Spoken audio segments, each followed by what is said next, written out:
Hey guys, welcome back to another quick and very interesting tutorial. So in this quick tutorial, I'm going to show you how to add emojis on Google Sheets. So first of all, want to open Google Sheets. After opening it, for adding the emojis, here on the top you can see here many options, and here is an option you can see here insert. Click on that, and here is an option you can see here emoji. Click on that, and from here you can just choose the emoji that you wanted.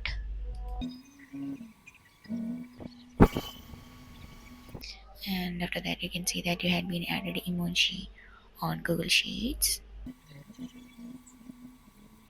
Now you can see that for adding other emojis, again you can just go there and add another emojis.